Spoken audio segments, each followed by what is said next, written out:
Good morning students, welcome to grade 11th English. How are you all? Fine? Good. Okay. Yesterday, it means in the previous video I have given the intro of this chapter landscape of the soul, है ना. मैंने आपको इसका introduction दे दिया था. Even मैंने half part आपको उसमें बता भी दिया था कि ये जो है वो 2 पार्ट में डिवाइडेड है ये जो चैप्टर है. और जो स्टोरी थी उसमें मैं आपको नाम इंट्रोड्यूस करवा देती हूँ कि जो मैंने सबसे पहला पार्ट आपको बताया था कि एक पेंटर होता है, उसको एम्परर जो है बुलाते हैं और उसको उसकी पैलेस की वॉल्स को पेंट करने के लिए कहते हैं. So the name of the emperor here is the Tang emperor. वो एक टैंग एम्परर है, टैंग डायनेस्टी. तो टैंग डायनेस्टी का जो टैंग एम्परर जो होता है उसका नाम है शैंग ज़ियोंग. क्या नाम है उसका, मैं आपको फिर से बता देती हूँ. उसका जो नाम है, इसका जो स्पेलिंग है जुआंग जोंग, सॉरी जुआंग जोग है नाम उसका, है ना. तो इसका जो प्रोनाउंसिएशन है ये एक चाइनीज़ नेम है. तो जुआंग जोग जो है वो एक टैंग एम्परर होते हैं जो कि पेंटर को बुलाते हैं और उस पेंटर का नाम होता है वू डोजी. क्या नाम होता है? वू डोजी को बुलाते हैं और उसको बोलते हैं कि उसकी पैलेस की वॉल को पेंट करना है. So he that much sophisticatedly and beautifully draw the paintings on the wall of the palace. और फिर क्या होता है, वो केव पे दिखाने के लिए लेके जाते हैं. तो वो राजा बहुत प्लीज्ड होता है. फिर उस केव के अंदर में जो वू डोजी जो होता है वो बोलता है कि इसमें एक स्पिरिट रहती है और वो वॉल पे मतलब केव में जैसे ही एंटर करता है तो राजा तो वहीं खड़ा रह जाता है, वो एक स्टेप भी नहीं हिल पाता. और वो जो वू डोजी होता है वो उस वॉल केव में एंटर होने के बाद में गायब हो जाता है और वो कभी भी वापस नहीं आता. इट मीन्स ही इज़ क्या हो गया कि वो अमर हो चुका है, वो स्पिरिचुअल लैंड पे जा चुका है. इसीलिए मतलब इस चैप्टर में जो क्या बोला गया कि लैंडस्केप का मतलब क्या होता है, पेंटिंग्स का जो बोलना चाहिए एक टाइप की जो पेंटिंग करने का जो वे है ना, तो उसको बोलते हैं लैंडस्केप. आप देखते होंगे कि आप जो आर्ट वाले स्टूडेंट हो, ड्राइंग वगैरह जो करते होंगे वो पूछते हैं कि लैंडस्केप बनाना है, क्या करना है. तो this is why the chapter's name is like this, landscape of the soul. क्योंकि वो लोग जो होते हैं जो आर्ट के बहुत बड़े मास्टर्स होते हैं वो ही लोग क्या होते हैं, पावर ऑफ आर्ट से किस में चले जाते हैं, मतलब जो भी जिस फील्ड का मास्टर हो जाता है तो वो किस में चला जाता है, एक स्पिरिचुअल लैंड में चला जाता है. उसके बाद में मैंने आपको एक बताया था कि 15th सेंचुरी की बात थी. यहाँ पे मैंने लिखा है 15th सेंचुरी में क्वांटन मैट्सिस नाम का एक पर्सन होता है. क्वांटन मैट्सिस क्या है, वो एक ब्लैक स्मिथ होता है, मतलब एक लोहार होता है जो लोहे का काम करता है. तो उसको एक पेंटर, है ना. और ये कहाँ की बात है, 15th सेंचुरी में एंटवर्प की जगह, एंटवर्प एक प्लेस है, वहाँ पर क्वांटन मैट्सिस नाम का एक ब्लैक स्मिथ था जिसे एक पेंटर की डॉटर से, है ना, he was fallen in love with her. तो फिर वो शादी के लिए जब वो बोलता है तो उसके जो फादर इन लॉ होते हैं, मतलब जो लड़की के पिता होते हैं, वो मना कर देते हैं कि नहीं, मैं एक ब्लैक स्मिथ के साथ में तुम्हारी शादी नहीं करा सकता हूँ. फिर वो कुछ मतलब वो एस्केप्ड हो जाता है और वॉल्स के ऊपर एक फ्लाई बना लेता है और उस फ्लाई क्या होती है, एकदम अलाइव हो जाती है, मतलब ऐसे लगता है कि ये जिंदा हो जाएगी, ऐसी फ्लाई बनाता है वो, है ना. एक ये बताई थी मैंने आपको. उसके बीच में मैंने आपको एक और बताया था कि वहाँ की जो फोक टेल्स हैं, मतलब जो वहाँ की कहानियाँ होती हैं, उनके हिसाब से एक पेंटर होता है कि वो एक ड्रैगन की आई बनाने से भी कतराता है. क्यों कतराता है कि कहीं वो बनाएगा और वो ड्रैगन जीवित हो जाएगा और वहाँ से उड़ जाएगा. तो ये एक पार्ट बताया था. तो ये सब क्या है, पावर ऑफ आर्ट है, उससे रिलेटेड है. इसके बाद में जब मैंने एंड किया था अपनी बात, तो मैंने एक आर्ट ब्रड के ऊपर में अपनी जो बात है उसको एंड करी थी. क्या था वो, आर्ट ब्रड, है ना. तो आर्ट ब्रड में क्या होता है, जो पेंटर्स होते हैं they are not, they have no right to say them as a painter, कि वो अपने आप को पेंटर नहीं कह सकते because they don't have any training और the any certificate of the diploma like this, तो वो अपने आप को पेंटर नहीं, जबकि ये क्या होता है, ये एक टाइप का गॉड गिफ्ट होता है कि वो जो लोग होते हैं वो अपनी तरीके से हर चीज़ को देखते हैं और बनाते हैं, अपनी ओन आइडियाज़ रहते हैं जिनको वो लोग क्या करते हैं, कलर और पेंसिल और ब्रश के थ्रू किसी भी चीज़ के ऊपर कार्व्ड करते हैं। ठीक है, तो this is called the art burn. अब इस चैप्टर में क्या किया गया है ये फर्दर है ना। इस चैप्टर में जो राइटर है उसने चाइनीज और European, Chinese and European painters और या जो बोल सकते हैं पेंटिंग, उन दोनों में कॉन्ट्रास्ट किया, मतलब उनका कंपैरिजन किया है। अब कंपैरिजन से बहुत छोटा सा है लेकिन उसका एक्सप्लेनेशन बहुत बड़ा है। अब कंपैरिजन क्या है कि जो चाइनीज़ पेंटिंग्स होती हैं या जो चाइनीज़ पेंटर होते हैं, जब भी वो कोई पेंटिंग करते हैं तो वो जिस व्यू से, मतलब जिस तरीके से भी अपन ने देखा, आपने देखा, किसी और ने देखा, तो चाइनीज़ पेंटिंग में जब भी कोई पर्सन उसको देखता है तो वो किसी भी साइड से एंटर कर सकता है, उसको किसी भी एंगल से देख सकता है, उसका अपने हिसाब से उसका कोई भी कंक्लूजन निकाल सकता है।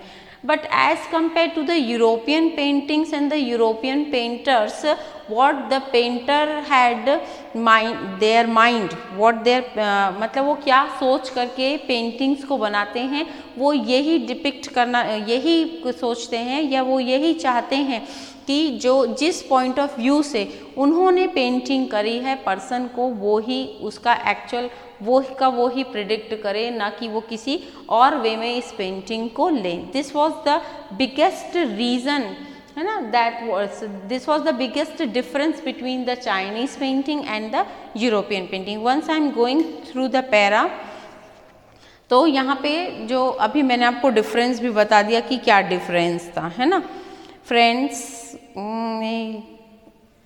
ठीक है, then the art of the untrained visionary was the minority, tense the outsider art, वही है, मतलब इसी से वो जो एक जो सेकंड पार्ट मैंने रखा था इनसाइड एंड आउटसाइड, तो जो मतलब जो व्यूअर होते हैं, जो देखने वाले होते हैं, तो वो चाइनीज़ पेंटिंग जब देखते हैं तो चाइनीज़ पेंटिंग को देखने के थ्रू वो जो भी देखने वाला है, जो पर्सन उसको देखता है, तो वो उसके माइंड में एंटर करता है, फिर माइंड में एंटर कर लेता है कि उसने कैसी पेंटिंग बनाई है, और माइंड से एंटर होने के बाद में वो खुद अपनी इमेजिनेशंस को बोलता है कि नहीं इसने ये सोच के बनाया होगा, तो वो माइंड से कहाँ आ जाता है, उस सोल में आ जाता है, मतलब हमारी जो आत्मा है उसमें प्रवेश करती कि नहीं उसने ऐसा सोच के बनाया होगा, उसका ये इमेजिनेशन होगा। नहीं, ये जो लड़की, आपने बहुत सारी ऐसी पेंटिंग्स देखी होंगी जिसको आप कुछ और समझते हैं या कोई दूसरा कोई और समझता है। सपोज कि एक अपन एग्जाम्पल लेते हैं, एक ग्लास है जो आधा भरा हुआ है पानी से, है ना, तो कोई किसी से पूछेंगे तो वो क्या बोलेगा, नहीं आधा ग्लास खाली है। तो अपने अपने माइंड की कैपेबिलिटी पे जैसे डिपेंड करता है कि how you are taking the painting और दैट सिनेरियो, कि आप कैसा सोचते हैं, तो वो आपकी इमेजिनेशन के थ्रू कहाँ चला जाता है, आपके सोल में, आपके स्पिरिट में। तो यही है लैंडस्केप ऑफ द सोल, ये डिफरेंस क्या है। अब लास्ट में मैंने आपको एक और बात बोली थी कि 2 पार्ट में डिवाइड है, तो वो जो सेकंड पार्ट है ना, जो कि हिंदुस्तान टाइम्स में जो आर्टिकल छपा था उससे रिलेटेड, है ना, ऐसा ही बताया था मैंने आपको। चलिए ये देखते हैं अब वो क्या है कि the work of the 80 years old of the Nek Chand in India's biggest contribution to the outsider art। अब आउटसाइडर आर्ट मतलब जो भी एक कलाकार होता है तो वो अपनी ओन इमेजिनेशंस के थ्रू, मतलब एक आउट ऑफ द बॉक्स, मतलब जो चीज़ चली आ रही है वो तो ठीक है, अगर मैम बोल रहे हैं कि इसको ऐसे करना है, ऐसे करना है, वैसे करना है, तो आपने मैडम के अकॉर्डिंग उनका इंस्ट्रक्शन मान लिया और कोई भी चीज़ को कर दी। लेकिन उसी काम को कोई एक स्टूडेंट है आपकी क्लास का, वो बहुत डिफरेंट तरीके से करता है, तो उसको क्या बोलते हैं, आउट ऑफ द बॉक्स, है ना। तो यहाँ पे चंडीगढ़ में, इंडिया में आपने चंडीगढ़ का नाम सुना होगा, एक यूनियन टेरिटरी है चंडीगढ़, वहाँ पे चंडीगढ़ में रॉक गार्डन नाम की एक गार्डन है। रॉक गार्डन नाम से एक बहुत ही फेमस गार्डन है और जिसकी मतलब कला के वजह से, जिसकी आर्ट की वजह से वो इतना फेमस है, उनका नाम है नेकचंद। उनका नाम क्या है? नेकचंद। तो मैं आपको थोड़ा सा ब्रीफ कर देती हूँ कि वो गार्डन किसके बारे में है। वो क्या हुआ है, टूटी हुई जो अनयूज्ड चीज़ें होती हैं, टाइल्स के टुकड़े होते हैं और जो पत्थर वत्थर होते हैं जिनका कोई काम नहीं है, अनयूज्ड जो पत्थर हैं, टाइल्स हैं, उन टुकड़ों से वहाँ पे उसने वो पूरा गार्डन, इसीलिए उसका नाम क्या है, रॉक गार्डन नाम रहा। उन चीज़ों से उसने बहुत ही सुंदर सुंदर चीज़ें बनाई हैं और वो एक क्या है, पूरी आर्ट के लिए उसका जो कंट्रीब्यूशन है, नेकचंद का जो कंट्रीब्यूशन है वो मतलब सराहनीय है। वाकई में उन्होंने बहुत ही अलग सोच से अपनी वो जो कला है उसको बाहर दिखाया है लोगों को कि ये क्या था, उनके माइंड में उनका आइडिया उन्होंने किस टाइप से बाहर लेकर के आया है। So this is the last para what I am reading about this chapter. So 80 years old, 80 साल के थे वो, 80 years old Nek Chand is India's biggest contribution to the outsider art. He has made a garden stippled with the stones and recycled material. वही मतलब जो recycle मतलब जो waste चीज़ें होती है और फिर से हम उसको नया बनाते हैं, that is the recycled material का यूज़ करके उन्होंने उसको वापस से बनाया है, उस गार्डन को बनाया। मतलब जो वेस्ट चीज़ें होती है उसको फिर से रिसाइकल किया और वहाँ की चीज़ों के लिए यूज़ कर दिया, उस गार्डन को बनाने में उसका यूज़ कर दिया है। It is known to the world today as the rock garden, और आज हम उसको किस नाम से जानते हैं, रॉक गार्डन के नाम से जानते हैं at Chandigarh. So the recently released 50th scene spring 2005, जो अभी अभी रिलीज्ड हुआ है 50th सीन है ना, 50वां सीन जो रिलीज्ड हुआ था of the raw vision of as a UK based magazine pioneer in outsider art publication। अब वो जो मैं आपको बता रही थी कि वो कहाँ छपा हुआ है, ये उसका डिस्क्रिप्शन दिया हुआ है, किसी मैगजीन पे छपा हुआ था वो। In the outsider art publication features Nekchand and his rock garden sculptured women by the waterfall, women by the waterfall. तो on its anniversary issues cover, मतलब उसका जो उसकी जो एनिवर्सरी थी, मतलब जो मैगजीन का एनिवर्सरी मनाया जा रहा था, तो उसके कवर पेज पे वो छपा हुआ था। मतलब ये जो चीज़ थी, जो फोटो है, किसका फोटो है, विमेन बाय द वाटरफॉल है ना, वो लगा हुआ था। His art has been recognised as an outstanding testimony of the difference a single man can make when he lives his dreams। the Swiss commissioner of UNESCO, आपने नाम सुना होगा यूनेस्को का। ये एक आर्ट और साइंस और कल्चरल फील्ड का एक मतलब क्या बोलना चाहिए, एक ऑर्गेनाइजेशन है ना। Education Scientific Cultural Organisation, United Nation, UNESCO का फुल फॉर्म है United Nation Educational Scientific and Cultural Organisation है ना। तो ये जो ऑर्गेनाइजेशन होती है, स्विस कमिश्नर जो थे, कमीशन जो थे वहाँ के, will be honouring him by the way of the 5 month interactive show off his work. तो उन्होंने मतलब उसका सम्मान किया था वहाँ पे और कि उन्होंने इतना अच्छा काम किया नेकचंद ने। Nek Chand says that walking through the garden and watching people enjoying his creation is the biggest reward for him। तो नेकचंद बोलते हैं कि जब लोग उनके गार्डन के मतलब गार्डन में घूमने के लिए आते हैं या वहाँ से गुजरते हैं और जो उसकी तारीफ़ करते हैं उसके क्रिएशन की, कि उन्होंने कितना अच्छा क्रिएटिव वर्क किया है, तो वो ही उनका बिगेस्ट रिवॉर्ड है, मतलब वो ही उनके लिए सबसे बड़ा इनाम है।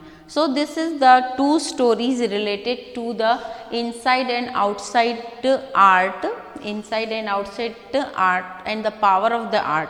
सो ये एक सिंपल सा स्टोरी था जिसमें आपको आर्ट के पावर के बारे में बताया गया। यदि आपको कोई कन्फ्यूजन है, इसके नाम थोड़े से टफ हैं क्योंकि ये चाइनीज़ नेम है ना, I also get confused, so sorry for that in the confusion of any of the pronunciation of the Chinese word. So go through the text. If any problem occurring in the text part or in the summary of the chapter, so give me in the comment box. I am here to clear every doubt of you people. Till then, keep learning. Thank you.